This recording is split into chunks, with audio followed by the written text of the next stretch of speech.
பாருங்க, இந்த மாதிரி 4 பகடைகள் கொடுத்தாங்கன்னா எப்படி கேட்குறாங்க. இப்போ சிக்கு எதிரில் இருக்கக்கூடிய நம்பர் என்னன்னு கேட்டிருக்காங்க. இப்போ சி எங்கெங்கெல்லாம் இருக்குது? இதில் இருக்குது, இதில் இருக்குது, இதில் இருக்குது. இப்போ சிக்கு பக்கத்தில் இருக்க லெட்டர்ஸ் எல்லாம் எடுத்துட்டு அதில் எந்த லெட்டர் மிஸ் ஆகுதோ அதுதான் கண்டிப்பாக சியோட ஆப்போசிட்டில் இருக்க போகுது. அவ்வளோதான். சிக்கு பக்கத்தில் இருக்கிறது ஏ இருக்குது, பி இருக்குது. அடுத்து பி ஏற்கனவே எழுதியாச்சு. அடுத்து டி இருக்குது. Okay, T. அடுத்து இங்கே பாருங்கள், சிக்கு ஆப்போசிட்டில் என்ன இருக்குது? இ இருக்குது.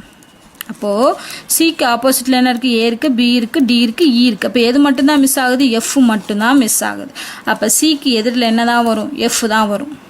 ஓகேவா? 1 2 3 4 5 6 லெட்டர்ஸ் தானே வரும். அப்போ எஃப் தான் வரும். இது ரொம்ப சிம்பிளான மெத்தட். நீங்கள் எந்த வேல்யூஸ் கொடுத்துருந்தாலும் லெட்டர்ஸ் கொடுத்துருந்தாலும் ஈஸியாக நம்ம போட்டுடலாம். அடுத்து பார்த்தீங்கன்னா ஈக்கு எதிரில் எந்த நம்பர் இருக்குது அப்படின்னு கண்டுபிடிக்கும். இங்கே பார்த்தீங்கன்னா ஈயே இல்லை, ஆனால் ஈக்கு எதிராக கேட்டிருக்காங்க. அப்போ நம்ம என்ன பண்ணணும்? ஒன்றா இருக்கிற நம்பர் எதுன்னு பார்க்கணும். இது சி, இங்கேயும் சி இருக்குது. வேறு ஏதாவது ஒன்றா இருக்கா? இல்லை. அப்போ சிக்கு அட்ஜசண்ட்டாக என்னென்ன வருது? ஏ இருக்குது, டி இருக்குது, பி இருக்குது, எஃப் இருக்குது. ஸோ எது மட்டும்தான் மிஸ் ஆகுது?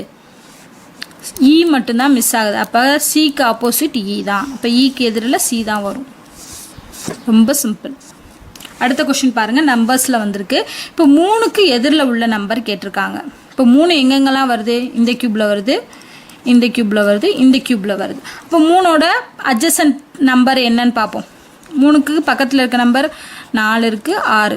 இதில் பார்த்தோன்னா 1 இருக்குது, 4 ஏற்கனவே இருக்குது, அதை விட்டுருங்க. அடுத்து பார்த்தோன்னா 3க்கு பக்கத்தில் 2 1. ஸோ இப்போ இதில் மிஸ் ஆன நம்பர் என்ன?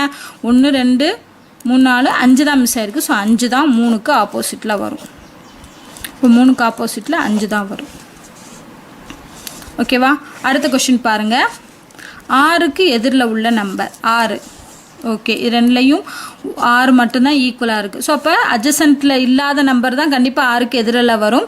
இல்லை பாருங்கள், 1 2 இருக்குது, 3 4 இருக்குது, மிச்சம் இருக்க நம்பர் 5 தான். அப்போ 6க்கு எதிரில் 5 தான் வரும்.